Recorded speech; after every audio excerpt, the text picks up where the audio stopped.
Welcome to the Butterfly Effect. I'm Chris Horner, and this is stage 17 of the Giro d'Italia. 193 kilometers, about 120 miles in length. One Category 3 climb after a long 50K descent. They'll hit the Category 3 there. After that, it's followed by a descent and then a long valley before two massive climbs come. Category 1. First climb, 15 kilometers in length, about 8%. The last climb is a beast at 11 kilometers and about 10% average. Some spots as stiff as 17%. It is a great finishing climb and it's going to light up this race. But before that, there was a time when it was a sleeper. Maybe 5 or 10 kilometers. That's it. Throughout 193 kilometers of this stage, there was no time to take a nap. It was on like crazy from the start. All the big teams that aren't high up on GC were trying to make the move because it was a given that the break was going to go the distance, right? Not really. But Israel Startup Nation, Deceuninck Quickstep, AG2R, and Movistar are all trying to make the break, and they're fighting hard. It's going to take about 50 kilometers of racing in order for the break to get established, and then they're not given much time. Now, when I was doing these kind of stages, I love these ones that are slightly downhill for 50K because in the back, you're just getting a beautiful draft as long as you don't have to be one of the guys in the break trying to fight to get in there, because that effort is massive on these kind of slight descents all day long on the first part of the stage. The speeds are so high, if you miss the move, by the time you're trying to follow it, the headwind that's blowing on a guy that was my frame was just massive. So I hated these stages if I was trying to get in the break. But most of the time I was either riding for GC or as important domestique for our GC guy. So I love this stage because I could just sit back there. It wasn't boring. The first 50 kilometers are going to pass in about 55 kilometers per hour. I mean, we're talking about they were smoking all day long, and the tacks were massive. 25, 30 guys, 10 guys, 5 guys, sometimes 3, sometimes 1. Finally, when the break gets away, it's a 19-man group, and they're working well together. They'll start driving on the Category 3, going up that climb. When the field comes across that climb there, 11 different groups will pass that Category 3 climb, and we didn't even get to the back of the Peloton. If they kept counting, it would have been massive. That's how hard this race was, just group after group. At 57 kilometers into the race is when the Category 3 comes, and just groups everywhere. Big groups, small groups, 1s, 2s, 5s, 10s. They're all over the place. This race was exciting. If you want to hop on your trainer in the garage and you're going to do 5 hours of training, this is the stage to put on because it never got boring. As soon as they come down the Category 3 through the long valley there, the front group of 19 are working well together. In the back, like I said, it paused for about 5, maybe 10K maximum. The gap to the 19 riders got up to 5 minutes, and then it's Bike Exchange that jumps on the front, and they're going to start drilling it to try to give their man, Simon Yates, a chance at winning this stage. They do a great job of keeping the pace at 5 minutes. When they hit the first Category 1 climb, that's when we start seeing some damage. The Peloton starts getting smaller. Up ahead in the breakaway, it's Dan Martin, and from this point, it's the Dan Martin show. He is just throwing down.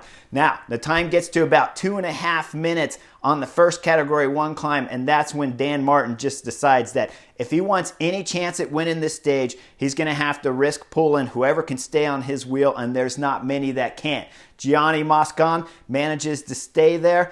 Antonio Pedro from Movistar, he manages to stay on, and Jeffrey Bouchard, the king of the mountain leader for AG2R, manages to get back on just before the KOM and steal those points over the Category 2. Down the descent, things will get exciting in the Peloton. They'll go over the top. Ciccone had some problems. Trek Segafredo had to do a bike change. And when he came back, they started the technical descent at the back, and there's a big crash there in the Peloton. That crash will cost Ciccone big time as his whole team goes down. Vincenzo Nibali goes down with him and can't get up. Ciccone gets up immediately and jumps on his bike, but he's chasing with only one other guy, and up front, it's Deceuninck Quickstep now who get on the front. The Koenig Quick-Step had 2 riders up in the breakaway of 19, and Dan Martin dropped them all. Now they're going through the final little valley to start the last climb. The Koenig Quick-Step riders that got dropped now are back with the GC guys, and they get on the front and they just start driving it hard. This is going to really hurt the legs of Ciccone back there, who's been chasing. He's having a fabulous Giro up to this point, and now all the luck of Trek Segafredo has gone out the window. And on top of that, it was because of the descent in the crash. But they were at the back, not at the front, pushing it. That's dangerous to be in the back. We'll see Remco Evenepoel in that same crash. When we look at the crash, there's one guy in front that's tangled up with the rider. He crashes. A second rider back there must have hit the brakes and just slid out. He crashed. The Koenig Quick-Step, Remco Evenepoel, was one of the last in that group, and he can't make the turn on the outside. He crashes onto the guardrail there, not going over the guardrail, but sliding on top of it, and then comes back down onto the roadside, crashing onto the pavement. He'll end any chances for a win of today's stage. He had a pretty strange, spectacular race going to begin with. He got dropped on the first Category 1, but somehow came back on looking fresh and strong at the end, and now crashes immediately when they go over that climb. So a strange scenario for Remco Evenepoel, but he's out of any chance of winning today's stage. Up front, I told you, is the Koenig Quick-Step 2 riders that had gotten dropped. They're on the front driving the GC guys for Joao Almeida. Almeida's on form, and the Koenig Quick-Step guys are finally backing him on this stage 17 as they're drilling it into the last climb. The last climb starts with 11 kilometers to go. They'll make a left, and it's a really narrow road. Right then, we'll see Astana take over, and they start driving it up the climb for Alexander Vlasov, who's sitting top 5 on GC. That will not help Vlasov, as he'll get popped shortly after the climb starts. Ineos will take over riding at the front with Jonathan Castroviejo, Martinez, and Egan Bernal. Up front in the breakaway, still trying to salvage something out of today's stage, is Gianni Moscon, and he's trying to hold on to win a stage. He's in his hometown region, but Dan Martin's putting on a clinic, and he is driving it. He attacked early, about 1 kilometer into this climb, because he started the climb with only a minute and 30-second gap on the GC favorites, and he knows he's going to have to be spectacular if he wants any chance of winning this stage 17 of the Giro.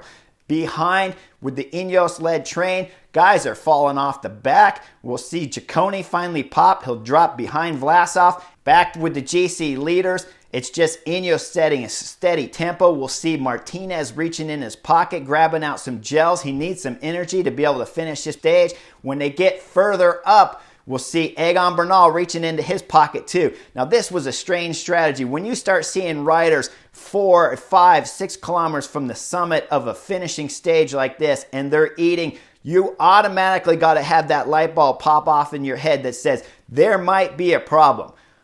For me personally, I never ate on the last climb. The penultimate climb at the top, I started just downing as many calories and sugars and Cokes and Snickers that I could possibly get in.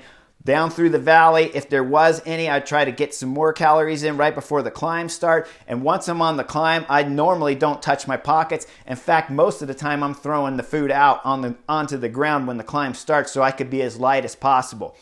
When I see the 2 Ineos riders taking gels, automatically that light bulb pops and I start thinking, wow, there could be some problems, but they still look really good. They're setting good tempo and everything's fantastic until about 4 kilometers to go when Almeida throws in the first big dig on today's stage at the GC favorites. Every other GC favorite we've seen have been popping out the back. Hugh Carthy got popped out the back. He's got a teammate with him though, and he'll need that teammate to pace him all the way to the finish.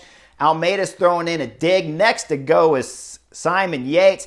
Egan Bernal can follow it. Martinez is doing an amazing ride, his best ride at this year's Giro, of staying on with Yates. They'll catch Almeida right away, and it's a 4-man group up front trying to bring back Dan Martin, who's putting on his clinic. He is just throwing in everything there to the finish. His time gap's about 30 seconds, and we still don't know if he can get this win or not, as he is suffering up front, but the favorites back there are coming fast. Yates throws in another attack, and then bam, Egan Bernal, race leader, pink jersey wearer at this year's Giro, the most dominant rider at this year's Giro so far, has cracked and has fallen off the back of after the Yates attack. His man Martinez doesn't see it, and he's staying up there in the road as Egan Bernal is dropping fast. Damiano Caruso, who already came off the back but set smooth tempo there, will find his way back onto Egan's wheel. Martinez, who finally realizes that Egan Bernal has dropped, has waited for his team leader. This costs crucial seconds in my book. When your leader gets dropped, you need to be with him instantly, especially on a finish of today's stage. Near the top, it started stair-stepping where it would just have false flats. Right at that false flat, if Martinez was there with Egan, he could keep the pace smoother and really save the legs of Egan Bernal. Instead, Egan Bernal has to do 200, 300, 400 meters on his own before Martinez can get back to him. Immediately after Martinez gets back to him, he accelerates too hard, and we see Egan Bernal open the gap again. That is the true 100% clearest sign that you can see that Egan Bernal is having some problems, and he is bonking hard before the finish of this stage. He's got 2.5 kilometers now to go, and he's going to have to suffer big time.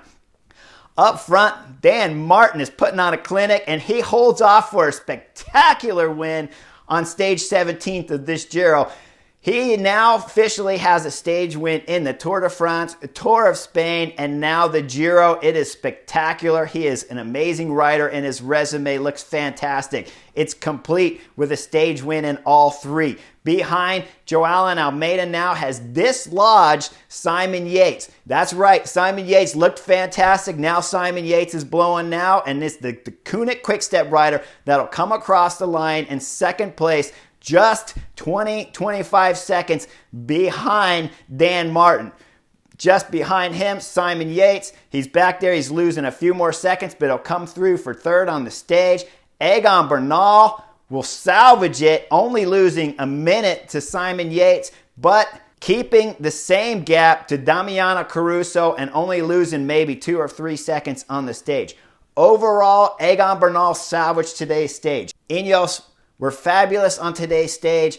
They always had guys there with Egan Bernal. Without his teammates, had he been isolated at any point in time, we're talking about he could have easily lost 2 minutes, if not 3 minutes on today's stage. He does a great job of really suffering the last 3 kilometers after he got popped with his teammate Martinez, and they'll keep him in pink to continue tomorrow's stage. Now we know every rider in this Giro can crack and has cracked at any point in time throughout this Giro. It's going to be an exciting race. We got some big mountain stages going. And keep in mind on today, if you're asking me why I didn't mention Victor Campenaerts, my man, well, he didn't start today's stage. He dropped out with a knee injury. So my man, Victor Camp, he's out. Sorry to hear that, Victor. Hope you heal up, get the knee good, and we'll see you at the next big races, I'm sure, because we always see that man somewhere.